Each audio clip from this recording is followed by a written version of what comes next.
먼저 최근 이슈를 간단히 짚어보는 이슈 브리핑 시간입니다. 말레이시아인 마약 조직원들이 인천공항을 통해 필로폰을 밀반입할 때 세관 직원들이 보안 검색대를 통과하도록 도운 혐의를 경찰이 수사하는 과정에서 외압이 행사됐다는 의혹에 관한 수사를 하는 마약수사 외압 의혹 상설 특검안이 19일 국회 법제사법위원회 전체 회의를 통과했습니다. 김 여사의 삼부토건, 도이치모터스 주가 조작 의혹, 명품 가방 수수 의혹, 임상근 전 해병대 제1사단장 구명 로비 의혹, 대통령 집무실 이전 관련 의혹, 양평고속도로 노선 변경 의혹 등을 수사하는 김건희 여사 상설 특검안 또한 함께 통과했고, 오는 20일 본회의에서 야당 단독으로 처리될 예정입니다.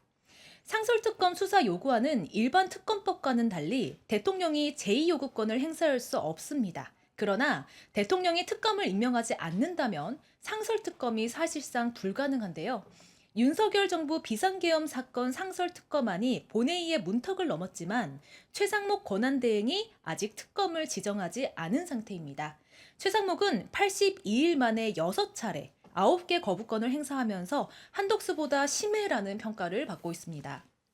이재명 대표는 어제 최상목 권한대행에게 직무유기 현행법으로 체포할 수 있기 때문에 몸조심하길 바란다며 권한대행에 대한 그의 무책임함을 강하게 비판했습니다. 의과대학에 있는 전국 40개 대학 총장들이 의대생들이 제출한 휴학계를 모두 반려하기로 결정했습니다.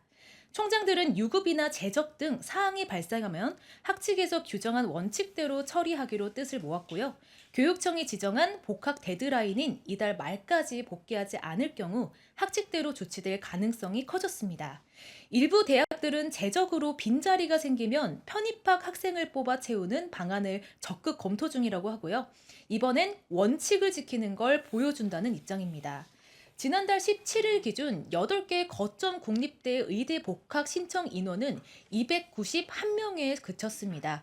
전체 정원 4,900여 명의 5.8%가량인데요.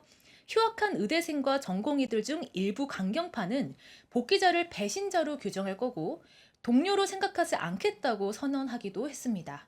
가라는 엄마, 말리는 선배 사이에서 어찌하지 못해 아침마다 PC방으로 출근한다는 한 의대생의 이야기도 이슈입니다. 의대생이 의정 갈등의 볼모가 돼버렸다며 이제 선배들이 나서서 후배들이 돌아갈 수 있도록 길을 터주라는 목소리가 점점 커지고 있습니다. 오세훈 서울시장이 강남권 토지거래 허가구역 지정 해제를 한 달여 만에 번복했습니다. 이른바 잠삼대청, 잠실, 삼성, 대치, 청담 지역이었는데요. 재지정을 넘어 지정 대상을 더 확대했다가 취소한 이유는 한 달 만에 부동산 매매 가격이 0.23%에서 0.72%까지 오르는 가파른 상승세를 보였기 때문입니다. 특히 강남권 갭 투자 비율이 한 달 새 8%포인트 넘게 오르면서 투기 수요가 몰리기도 했습니다. 오세훈 시장은 부동산 정책 실패에 대한 책임으로 송구하다며 사과했습니다. 이번 오락가락 행정으로 여권에서는 당혹감이 감지됐습니다. 조기 대선의 가능성을 앞둔 상황에서 여권 유력 주자가 보수 우세 지역에서 달가워하지 않을 정책을 결정했기 때문인데요. 잠재적 경쟁자가 될 수 있는 여권 잠룡들이 오 시장에게 견제구를 날리고 있습니다.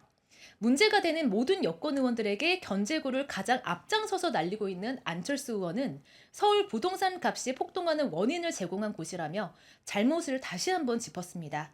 사선 서울시장의 시정 경험을 부각했던 오 시장, 이번 토지 해제 번복은 정책적 무능함을 드러낸 것이라는 비판을 피할 수 없을 것 같습니다. 여기까지입니다.